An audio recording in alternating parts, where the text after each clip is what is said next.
लो dry fruits खाओ। नहीं यार, ड्राई फ्रूट्स मैं पचा नहीं पाऊंगा, मुझको खजूर खिलाओ। लो फिर खजूर खाओ। यार लेकिन ऐसा क्यों होता है कि मेरी डाइजेस्टिव फायर वीक है, मैं क्यों नहीं पचा पाता? ऐसा इसलिए होता है क्योंकि तेरी जो डाइजेस्टिव फायर है वो 4-5 फैक्टर्स पर डिपेंड करती है। हर इंसान की डाइजेस्टिव फायर अलग होती है और हर कोई अलग अलग चीज़ें पचाने की क्षमता रखता है, ये कोई स्टैंडर्ड नहीं है।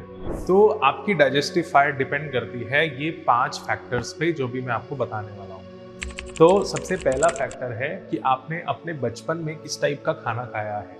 वो खाना आपको आगे लाइफ में पचाने में हमेशा ईजी रहेगा, चाहे वो समोसे ही क्यों ना हो, चाहे वो कचौरी हो, चाहे वो पिज़्ज़ा हो। जो भी चीज़ें आप सोचते हैं कि आप नहीं पचा पा रहे, वो इसलिए क्योंकि बचपन में हमने ये सब चीज़ें नहीं खाई। दूसरा जो फैक्टर है वो है आप किस जगह पे रहते हो। अगर वो बहुत ठंडी जगह है तो नेचर ही आपके अंदर फायर बढ़ा देगा ताकि आप वहाँ पर सर्वाइव कर पाएँ। और अगर वो गर्म जगह है तो नेचर ही आपके अंदर की फायर को शांत और ठंडा कर देगा ताकि आप वहाँ इजीली सर्वाइव कर पाएँ। तो आपने खुद ही देखा होगा, जो पहाड़ी लोग होते हैं, जो ठंड के इलाके में रहते हैं, उनकी फायर बहुत अच्छी होती है। वो खाना इजीली पचा लेते हैं और कुछ भी पचा लेते हैं, उनको डाइजेशन इश्यूज बहुत कम होते हैं।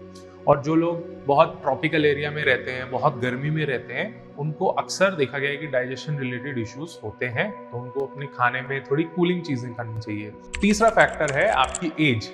एज के साथ साथ मेटाबॉलिज्म धीरे धीरे स्लो हो जाता है।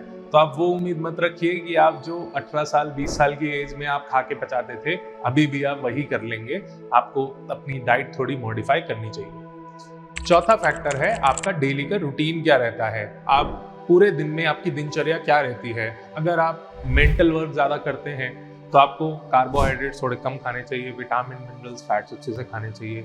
तो उसके हिसाब से हमको देखना चाहिए कि हमारी दिनचर्या क्या है। फिजिकल एक्टिविटी ज़्यादा है तो उस टाइप का ही खाना खाइए। फिर आता है हमारा पांचवा फैक्टर, जो सबसे इंपॉर्टेंट फैक्टर है, वो है कि आप योगी प्रैक्टिसेस कितनी करते हैं।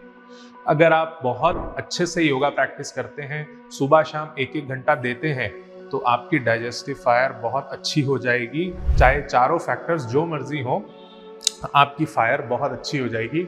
अगर आप योगा प्रैक्टिसेस जैसे कि कपालभाति, सूर्य नमस्कार और बाकी इतने आसन हैं, प्राणायाम है, ध्यान है, अगर ये सब करते हैं तो कंक्लूजन ये है कि आपकी डाइजेस्टिव फायर कम होना या ज्यादा होना आपकी गलती नहीं है। तो पहले तो इस गिल्ट से बाहर आ जाइए, आप अपनी डाइट को मॉडिफाई करिए, आपकी गलती नहीं है, आप अनहेल्दी या अनफिट नहीं हो। दूसरी चीज, अपनी फायर को इंक्रीज करने के लिए योगिक प्रैक्टिसेस सबसे अच्छी है। तो आपको जहां भी मौका मिले, जैसे मौका मिले, आप योगा क्लासेस ज्वाइन करिए, कोर्स करिए। आपकी डेली प्रैक्टिस कुछ ना कुछ होनी चाहिए।